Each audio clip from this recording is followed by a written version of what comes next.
Okay, guys, we took our saddlebags off and the luggage rack. It is a heck of a lot easier for me to get on the bike without that luggage rack on there. Very easy. Now, when I took these off, okay, the way I took the luggage rack off is, let me see if I remember.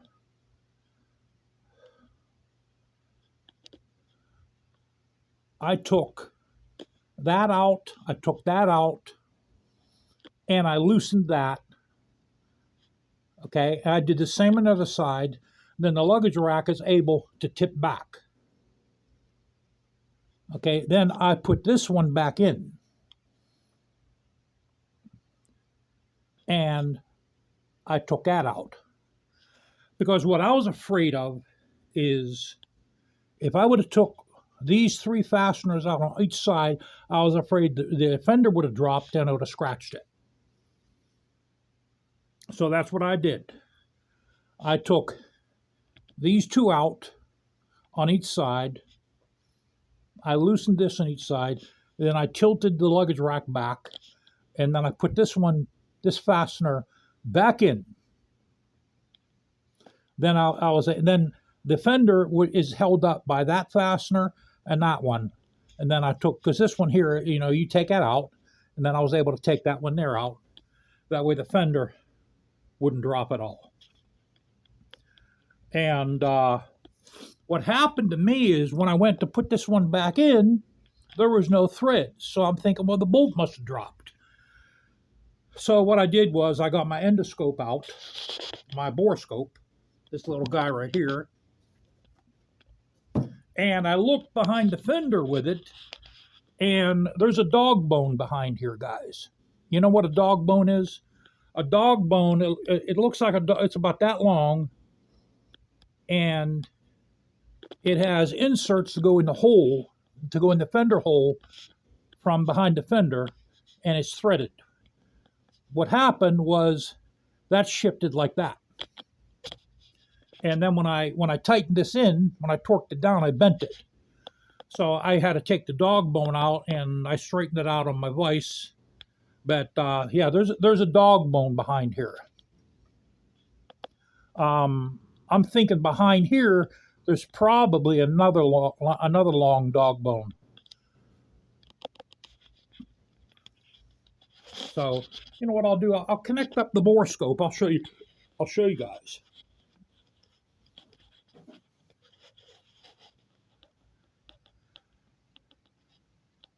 So I have to buy, I'm going to buy these over at Lowe's or Home Depot. I'm going to get 4 button head screws, guys. And, we'll polish them up. Even if I find the black anodized ones, you could sand those down and polish them up. I'll see what I can find, though. But it's the main thing right now is it's real easy for me to get on the bike. I could throw my leg over there with no problem. So let me hook up my endoscope and we'll pick it up from there. All right, now as you see, we got a light on this guy.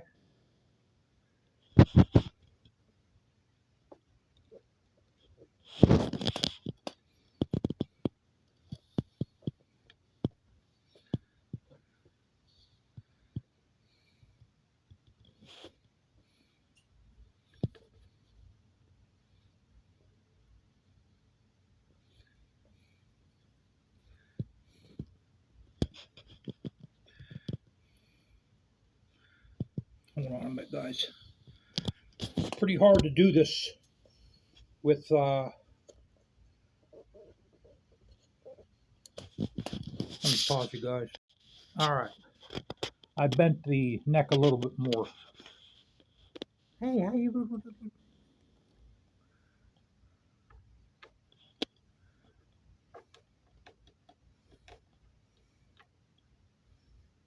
You know what? I think I bent it too much. All right, let's try that out.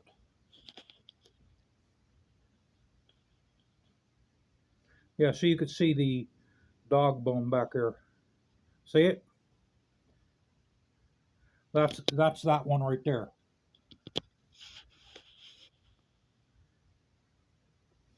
Now let's go look down here.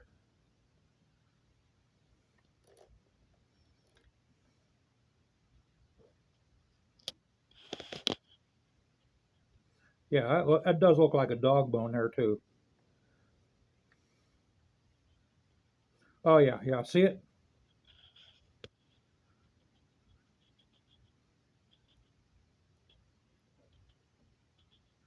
Yeah, that has a long dog bone.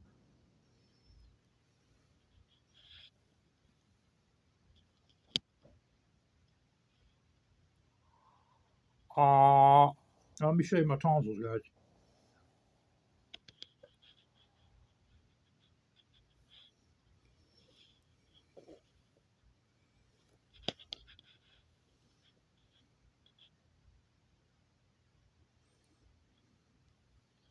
Well, rabbit, let me look at my tail light there.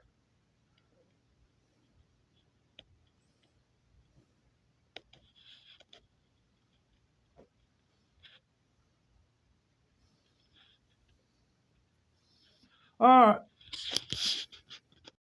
Yeah, that does look better like that. So now we got to get 4 bolts, preferably button heads. See, I shop with the motorcycle too, guys. You know, so, I kind of hate to lose those saddlebags. Oh, excuse me.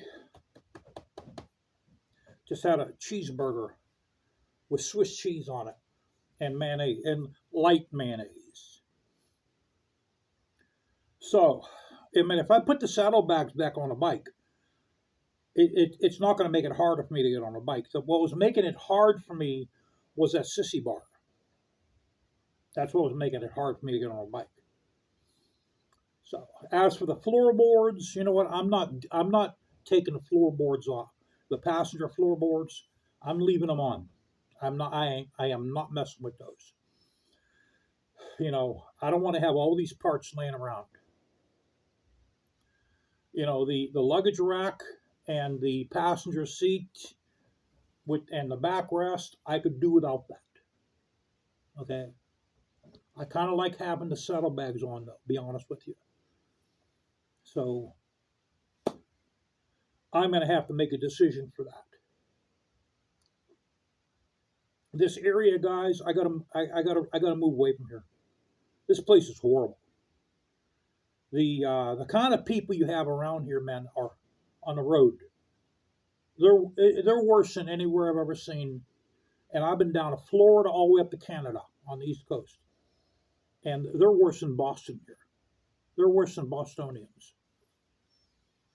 And over in Boston, everyone drives around with their middle finger sticking out of a window like that.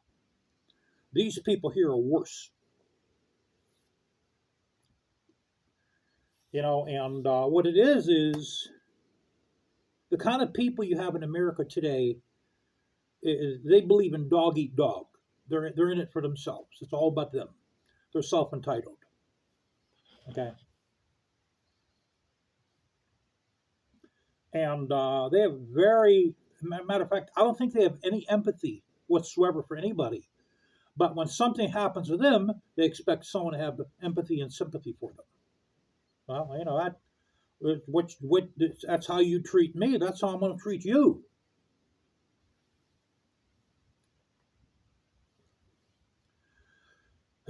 What's going to happen to the younger generation that lives with their mother and father, and the mother and father basically, and the school bus generation, which is these kids that are going to like K to 8, kindergarten to 8th grade. I call them the school bus generation. The parents will do anything for them. Okay. Some older children in their 20s are still living with their parents, and their parents will do anything for them. Now, as long as their parents are alive, they get to skate for free. But what's going to happen is, since they're used to having everything handed to them, there's going to be a day when that's going to stop. Okay? And what I see happening is a country that's going to just progressively get worse. It's going to get more violent, no matter who's in office. It's going to get worse and worse and worse and more violent and more violent and more violent, to the point where you might have to bring your AR-15 with you to go to work, and you might have to use it. That's how bad I see it getting in America. And I'm going to try to move away from here, guys, as soon as possible. My retirement goal is 4 years from now. That's what my goal is. So the projects on this house, I want to finish them, the big projects. That way there, once I retire, as soon as I retire, we're going to move. Everything's got to happen like that. And we're going to have to find something to rent or rent to own up in Tynesta. And then once we sell this, we could either pay the house off or buy something and move out of the place we're renting. But yeah, it's super bad around here because the lack of jobs around here and the lack of money. That's why it's super bad. You know, it's actually worse here than in New York City. Because in New York City, the people make big money. Here, there's a lack of money. Okay? I'll give you, for instance, where I work at, we had a person that retired.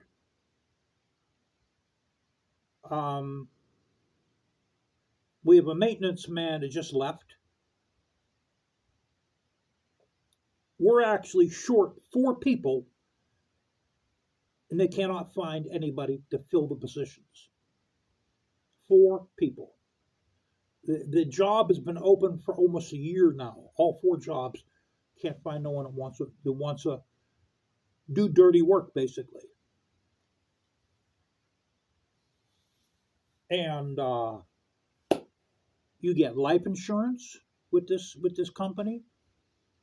You get dental, vision. You get hospitalization. It's a very easy job. A big company. And they can't find no one that wants to work. No one wants to work. See, the young kids today, guys, they want at least $30 an hour or they're not working. You know, because they grew up having a school bus, pick them up, drop them off, pick them up, drop them off right at the front door. So they grew up, and the parents will give them anything they want. So these kids are growing up having everything handed to them, just handed to them. And that's how they progress out into the world, and they expect everything to be handed to them, and they expect everything to go their way. And it's not going to happen like that. So these people are going to be very disgruntled. They're going to be very angry, and they're going to become very nasty when their parents pass away. And now they're going to be the ones that are going to have to pay the property tax and all the rest of the bills that come with a home. They're going to be very unhappy. They're going to be very angry, very nasty, horrible people. That's what's coming down the pike. And there's nothing that can change that. Absolutely nothing. These generations have to die away in order for it to become better. I told you guys that, man. You don't want to believe me? There ain't no other way to, there's no candy coating it. The only place for a mature person, for an older person, Daddy, there is only one place for you to go, Daddy. And that is the country. Nowhere else. Country is the only place to go. And you ain't gonna like it none. You ain't gonna like it none, Daddy.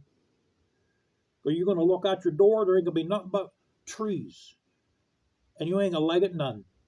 But that's the only way you're gonna survive, Daddy. You understand? So yeah, I'm glad I was able to show you guys behind that fender of those. Those are called dog bones. That's what those are called. The big dog had those for the exhaust, where the exhaust brackets, where the bottom exhaust brackets go onto the frame. They had big. They had. I was going to say big dog. They had dog bones for those mufflers. That's the slang term for those for those bolt brackets. They're called dog bones. Yeah, I was on the floor. I'm looking around on the floor for a bolt. You know, I'm thinking to myself, I didn't hear nothing drop. I thought maybe it dropped on the belt. I moved the motorcycle outside. I'm crawling around on the floor. Then I had lunch with my old lady. I told her before I lay down, Daddy here is going to look inside the fender with my bore scope, my endoscope. And I'll tell you what, guys, it paid off, man. You got to buy yourself one of those. Okay, they're not much money. I think I paid like $49 for the one I have, and you know they come with magnetic tips. They have a light on the end of them. That's how I got the piece of spark plug out of the cylinder of the big dog with that. I think I made a video about it. I stuck that thing down in the cylinder, and I was able to get the piece of spark plug out. It was either that or I'd have to take the head off. By the way, that's still not for sale. That's still not for sale. You know, those choppers, man, their guys are losing so much money on them. There's a big beer on Facebook Marketplace right now. There's a beautiful chopper. It's a Big Bear Venom chopper. Has an open primary on it. Okay, open primary. 300 millimeter rear tire, $9,500. There's another one. I forget the brand it is, but it's real nice. It has an open primer. Guy wants $5,000 for it. You know, nobody wants them. No one wants them because you can't maneuver those around all these idiots. And around here, the roads around here are crap. They're crap. It's actually dangerous to ride a chopper around here. You know, I seen choppers, man, on Facebook Marketplace. They've been on there for years. They've been on there for like maybe 7, 8 years. Guys can't sell them. Z&M Harley Davidson in Greensburg. They have an iron horse. It's not a chopper. It has shocks. It's a Softail. And it only has 1 mile on it. I think it's the Iron Horse Ranger. It's a Softail, has 1 mile on it. You know how long? And they want $7,500 for this bike. It's a nice bike. You know how long that bike's been for sale, guys? 6 years been for sale. Z&M Harley Davidson. Go take a look at that. I almost feel sorry for them, but I don't. It's called an Iron Horse Ranger. Has 1 mile on it. It's a brand new motorcycle. Nobody wants it. Why? Because everybody wants the Harley Davidson, Daddy. Okay?